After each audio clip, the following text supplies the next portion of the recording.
বিমানবন্দরে নিয়ে আসা হয়েছে এবং বেলা সন্ধ্যা 6টায় তাকে ল্যান্ড করা হয়েছে এবং সন্ধ্যা 6টায় ল্যান্ড করার পরে তাকে অ্যাম্বুলেন্সে করে হৃদরোগ ইনস্টিটিউটে নিয়ে আসা হয়েছে। এখানে তাকে হিমাগারে রাখা হয়েছে এবং তার জানাজার নামাজ আমাদের প্রধান উপদেষ্টা প্রফেসর ডক্টর মোহাম্মদ ইউনূস আগামীকাল বেলা 2:30টার সময় ঘোষণা করেছেন এবং তিনি জানিয়েছেন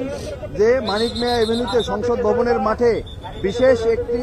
ব্যবস্থা করা হয়েছে। আপনারা যারা জানাজায় অংশগ্রহণ করবেন তারা সবাই যেন কোনো ভারী ব্যাগ বা ভারী কোনো জিনিসপত্র না নিয়ে আসেন সে ব্যাপারে আহ্বান জানিয়েছে। আমরা বলতে চাই এই যে জুলাইয়ের সমস্ত শক্তি আজকে যারা একত্রিত হয়েছি এই ওসমান হাদির মৃত্যুর মধ্য দিয়ে আমাদের বাংলাদেশ বিনির্মাণে আমরা নতুন করে শপথ নিতে চাই এবং আমরা বলতে চাই যে একটি বাংলাদেশপন্থী নতুন একটি রাজনৈতিক বন্দোবস্তের দিকে আমরা যেতে চাই এবং বলতে চাই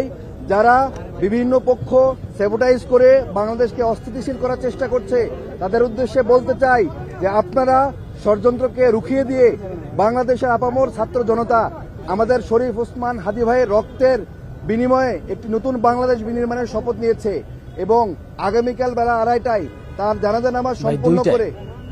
বেলা 2:30টায় প্রধান উপদেষ্টা সংশোধন করছে আগামীকালকে জানাজার নামাজের পরে তাকে আমাদের জাতীয় কবি নজরুল ইসলামের কবরের পাশে তাকে শায়িত করা হবে এবং তখন আবার তাকে সেন্ট্রাল মসজিদের সামনে হয়তোবা আরেকটা জানাজার নামাজের আয়োজন করা হতে পারে। আপনারা সবাই আমাদের যে সংসদ ভবনের পাশে মানিক মিয়া এভিনিউতে যে বিশেষ জানাজার ব্যবস্থা করা হয়েছে সেখানে সবাইকে উপস্থিত থাকার জন্য অনুরোধ করছি এবং সেই সাথে দেশবাসীর কাছে অত্যন্ত বিনীতভাবে অনুরোধ করছি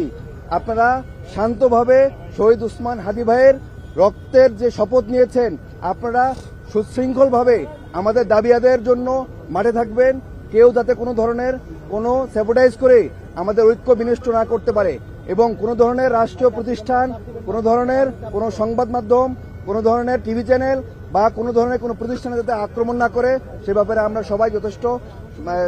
যথাসাধ্য চেষ্টা করব এবং আপনাদেরকে বলতে চাই যে নতুন একটি রাজনৈতিক বন্দোবস্তের জন্য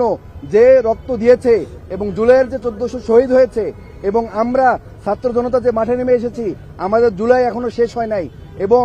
আমরা একটি নতুন গণতান্ত্রিক পন্থায় নতুন একটি সরকার গঠনের মাধ্যমে আমরা এই বাংলাদেশপন্থী একটি রাজনৈতিক বন্দোবস্ত দেখতে চাই যারা শুধুমাত্র বাংলাদেশের অধিকার নিয়ে কাজ করবে বাংলাদেশের জনমানুষের অধিকার নিয়ে কাজ করবে বলে আমরা মনে করি। আপনাদের সবাইকে ধন্যবাদ। আমরা পরবর্তীতে আবার যদি কোনো আপডেট থাকে আপনাদেরকে জানাবো।